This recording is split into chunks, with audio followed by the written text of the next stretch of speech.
ఆంధ్రప్రదేశ్ ప్రభుత్వం ఎంతో ప్రతిష్టాత్మకంగా గ్రామ సభలు నిర్వహించడం జరిగింది. ఈరోజు కాకినాడ రూరల్ మండలం కొంగాడు గ్రామంలో కాకినాడ రూరల్ ఎమ్మెల్యే పంత నానాజీ గారు అయితే మాత్రం గ్రామ సభలకు హాజరయ్యారు. దీనికి సంబంధించి గ్రామ సభలు ఏ విధంగా నిర్వహించనున్నారు దాన్ని ఆయన మాట్లాడి తెలుసుకున్నారు. సార్ చెప్పండి, గ్రామ సభలు ఎజెండా ఏంటి సార్? సార్, గ్రామ సభ యొక్క ఎజెండా పవన్ కళ్యాణ్ గారు, చంద్రబాబు నాయుడు గారి యొక్క అనుమతితోటి రాష్ట్ర వ్యాప్తంగా 13,327 గ్రామాలు, 26 గ్రామాల్లో ఒకరు అదే రోజు అన్ని గ్రామాల్లో గ్రామ సభ జరిపిస్తుంది. ఒక గ్రామ సభ నిర్వహించిన పాపాన్ని ఏ ప్రభుత్వం ఎప్పుడు చేసిన పాపం లేదు. కానీ కంపెనీలు వచ్చినప్పుడు, ఆ కంపెనీలకు ఆమోదాలు కావాల్సి వచ్చినప్పుడు ప్రజలు గుర్తొస్తారు.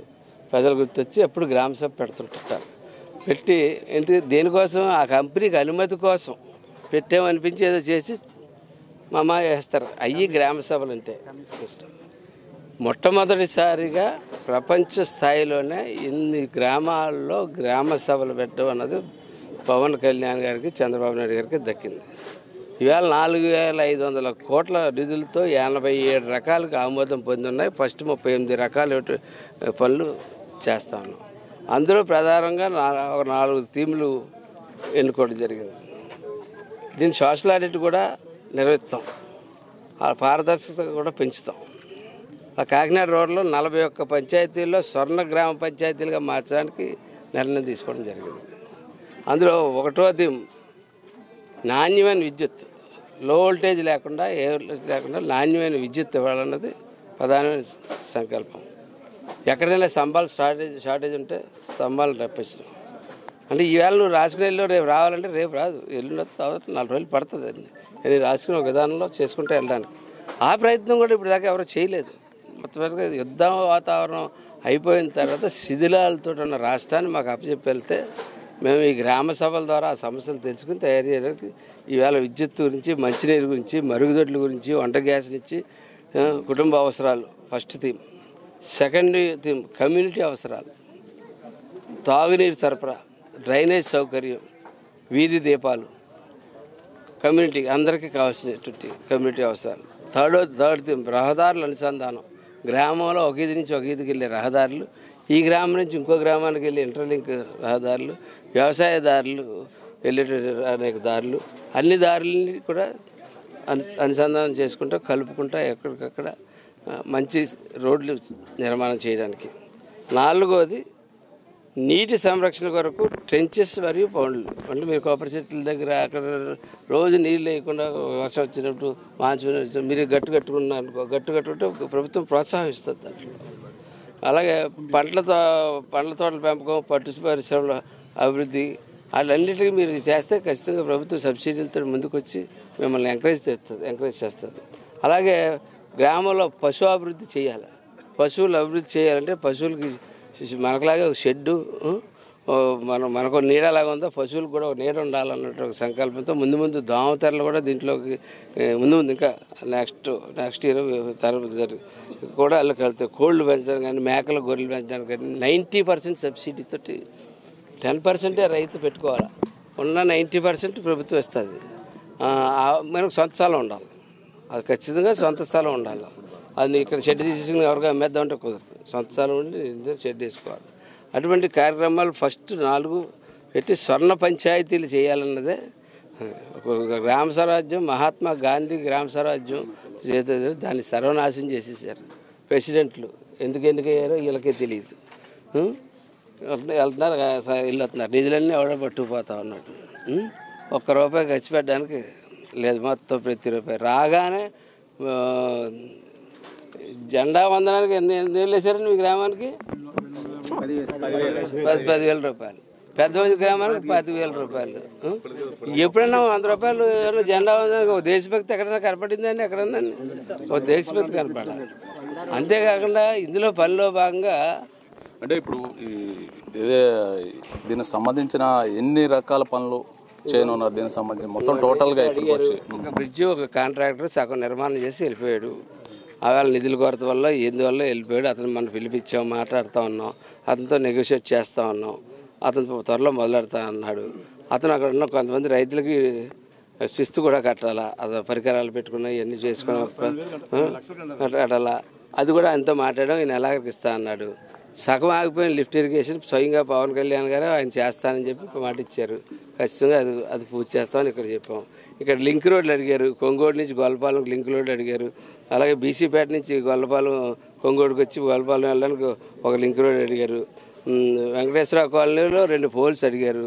అలాగే గొల్లపాలెం కోళ్ళతూము దగ్గర నుంచి ఇక్కడికి వచ్చి ఇరిగేషన్ కెనాల్ని ఇసుకతో పూడిపోతుంది ఎప్పటికప్పుడు, కాబట్టి దాన్ని కాంక్రీట్ కెనాల్ కింద చేయమని చెప్పి రివిట్మెంట్ చేసి చేయమని అడిగారు. దాన్ని ఇరిగేషన్ అది ఒక్కటి తప్ప అది కొంచెం టైం పట్టవచ్చు.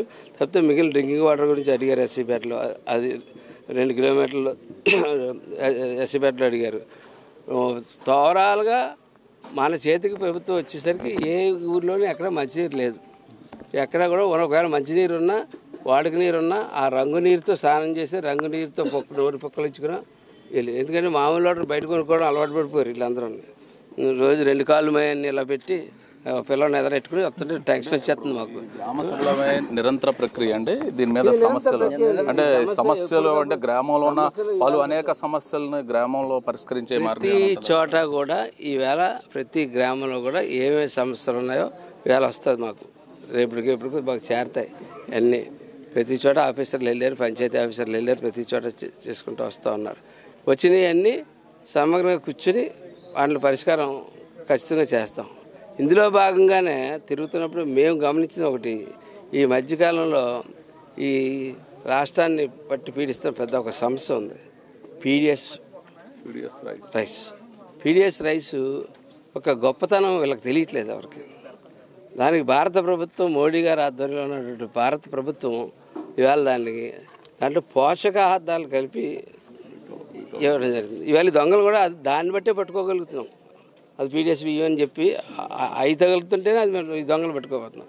చంద్రశేఖర్ రెడ్డి అండ్ కంపెనీ, కన్నబాబు, ఈ బ్యాచ్ అంతా ఇదే పని మీద ఉన్నారు. ప్రతి ఊరిలోని ఆడవాళ్ళ దగ్గర తెచ్చేయడం బియ్యం. నేను చెప్తా ఉన్నాను ఆడవాళ్ళు, 3 నెలలు వార్చుని చూడండి అమ్మా, మీ ఆరోగ్యాలు ఎంత బాగుపడతాయో పోషకాహారాలు తీసుకుంటే. ఆ తర్వాత మీ ఇష్టం.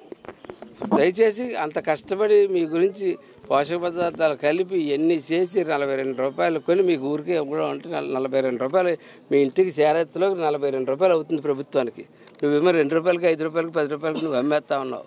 దీన్ని ఈ పోషక పదార్థాలు తీసుకెళ్ళి చంద్రశేఖర్ రెడ్డి, కన్నబాబు ఇలాంటి బ్యాచ్ అంతా పెట్టుకుని వెళ్ళి, కన్నబాబు సైలెంట్గా ఊరుకుంటాడు. ఎలాగ ఊరుకుంటాడు? నెలకింత ఇచ్చేస్తే ఈ పని చంద్రశేఖర్ రెడ్డి చేసుకుంటాడు. ఈ నెలకింత ఇచ్చేస్తే ప్రత్యక్షంగా కనపడ్డ కన్నబాబు పరోక్షంగా దాన్ని అడ్డుకోవడానికి ప్రయత్నం చేసి నెలకింత తీసుకుంటాడు. పీడిఎస్ రైస్ ఏదైతే ఉన్నాయో గత ప్రభుత్వాలు కూడా దీని మీద ఇది పౌష్టిక విలువలు గల రైసు, ఈ ప్లాస్టిక్ బియ్యం కాదు అనే కొంత ప్రచారం అయితే చేశారు. కానీ దీని మీద ఇదే రైసు నాణ్యమైన రైస్ అని చెప్పి ప్రజల్లో అయితే తెలియజేయలేకపోయారు. ఇప్పుడు మీ ప్రభుత్వం వచ్చిన తర్వాత మేము తెలియజేయడానికి కంకణం కట్టుకున్నాం. ఎందుకంటే వాళ్ళకి తెలియాలా, వాళ్ళకి అది పోషక పదార్థాలు, వాళ్ళ పోషక పదార్థాలు పడుకుండేది. లావుగా ఉన్నాయి, సన్నగా ఉన్నాయి, ఒక నెల లావు అవుతుంది, ఒక సన్న అవుతాయి, రకరకాలుగా వస్తాయి. లావుగా ఉంటాయి, సన్నగా ఉండే. నువ్వు కొనుక్కున్న కాయగూరలు అన్నీ ఒకలాగా బెండకాయలు చివరిని ఇరుగుతాయి. కొన్ని బెండకాయలు ఇంకోలా ఉండవా, అన్ని వంకాయలు ఒకటే సైజు ఉంటాయా? ఉండవు కదమ్మా. ఉంటుంది, కొంచెం తేడా ఉంటుంది. కానీ అందులో పోషక పదార్థాలు ఉన్నాయి. ఈవేళ తింటలేదా, జాగిరావా, అయ్యి ఆరోగ్యం కోసం. అలాగే పోషక పదార్థాలు ఉన్నటువంటి ఆ బియ్యాన్ని వార్చుకుని తినమని చెప్పి నేను మహిళలందరినీ కోరుతా ఉన్నాను. ఇలాంటి దొంగలకు అవకాశం ఇవ్వకండి. షిప్పులు కొనేశారు. నువ్వేమో నీ ఆరోగ్యమో నువ్వు పోగొట్టుకున్నావు, వాళ్ళేమో షిప్పులు కొనేసి 500 రూపాయలకి అమ్ముకుంటున్నారు, 400 రూపాయలకి అక్కడ పట్టుకెళ్ళి విదేశాల్లో. అంటే ఎందుకు అంత పోషకులు అక్కడ దొరకని ఆఫ్రికా కంట్రీస్కి ఈ బియ్యాన్ని పంపించేసి అమ్ముకుంటున్నారు. అది చాలా ప్రతిష్టాత్మకంగా గతంలో మునుపెన్నడూ కూడా ఇటువంటి నిర్ణయాలు అయితే ఆ గత ప్రభుత్వాలు చేయలేదు. ఇప్పుడు మీరు నేరుగా ప్రజల వద్దకు వెళ్ళి ప్రజలతో మమేకమై ప్రజల సమస్యలు ఏంటి, గ్రామాల్లో ఎటువంటి సమస్యలు ఉన్నాయి, అవి నేరుగా ఇక్కడే పరిష్కరించనున్నారా సార్? సార్, 100కి ఫైనాన్షియల్ ఇష్యూస్ ఈ రాష్ట్రాన్ని అనేక వేల కోట్ల అప్పులతోటి పెట్టి వెళ్ళిపోవడం జరిగింది. దాన్ని చంద్రబాబు నాయుడు గారి యొక్క తెలివితేటలు, ఆయనకున్న అనుభవం, పవన్ కళ్యాణ్ యొక్క గ్లామర్ అవ్వండి, గుండె ధైర్యం అవ్వండి, మంచి హృదయం అయితే అవ్వండి, కార్యదీక్షత అయితే అవ్వండి.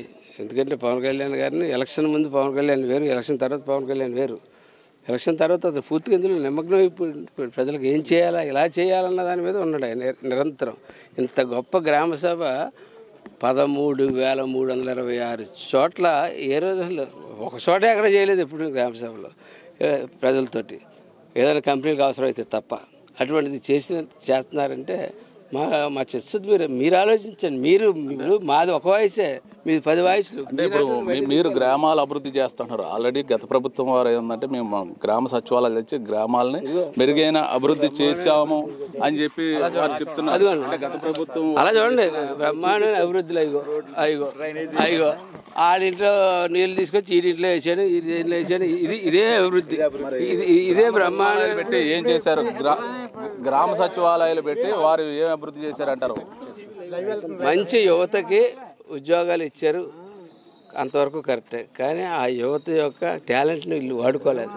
ఎంతసేపు ఆడు భూమి దొబ్బేద్దాం, ఈడు భూమి దొబ్బేద్దాం, ఇచ్చేసేద్దాం, ఇందులో స్కామ్ చేద్దాం, యూరియాలో స్కామ్ చేద్దాం, డిఏపీలో స్కామ్ చేద్దాం, ఈ బత్తాల్లో కేజీ దొబ్బేద్దాం, ఇటువంటి వాటికే వాళ్ళు ప్రోత్సహించడానికి చూశారు తప్ప వాళ్ళ యొక్క టాలెంట్ని సరిగ్గా వాడుకోలేకపోయారు. వాళ్ళ టాలెంట్ని ఈవేళ వాళ్ళ యొక్క టాలెంట్ ఎవరైతే ఇంజనీరింగ్ అసిస్టెంట్ అవ్వచ్చు, సర్వేయర్ అవ్వచ్చు, మెడికల్ ఎయిడ్ అవ్వచ్చు, మహిళా పోలీస్ అవ్వచ్చు, వీళ్ళందరి యొక్క టాలెంట్ని మేము ఖచ్చితంగా వాడుకుంటాం, గ్రామాభివృద్ధి చేసి చూపిస్తాం. లాస్ట్ క్వశ్చన్ సార్, ఇప్పుడు మహాత్మా గాంధీ గ్రామాలు అభివృద్ధి చెందాలి అని ఒక ఆకాంక్ష ఉండేది, అది మీరేం నెరవేరుస్తారా? అదే కదా సార్, ఇదే ప్రక్రియ. నేను చెప్పింది ఇందాక నుంచి కూడా చెప్పింది అదే. మహాత్మా గాంధీ జాతీయ గ్రామాభివృద్ధి ఇది, దాన్ని ఆయన స్ఫూర్తిగా తీసుకుని మొదలెట్టింది. అది పడుకోబెట్టిందని లేపుతున్నాం. ఓకే, ఇది ఇక్కడ ఉన్న తాజా పరిస్థితి చూసుకుంటే కనుక ప్రస్తుతం ఈరోజు గ్రామ సభలు ప్రారంభమై దీనికి ఒకే రోజు ఏకకాలంలో 3,326 గ్రామ సభలు ఒకే రోజు ప్రారంభించడం జరిగింది. దీనికి సంబంధించి భవిష్యత్తులో గ్రామాల్లో ఉన్న సమస్యలన్నీ గ్రామాల్లోనే పరిష్కరించి గ్రామ అభివృద్ధికి మా ప్రభుత్వం పనిచేస్తుందని చెప్పేసి కాకినాడ రూరల్ ఎమ్మెల్యే అయితే చెప్తున్నారు. దాంతోపాటు గాంధీజీ కన్నా కళలు ఏవైతే ఉన్నాయో గ్రామ స్వరాజ్యం దిశగా మా కూటమి ప్రభుత్వం అయితే నడవనుంది. ఇది ఇక్కడున్న తాజా పరిస్థితి. కెమెరామ్యాన్ సుమన్తో కామేశ్వరరావు, కాకినాడ రూరల్ నుంచి.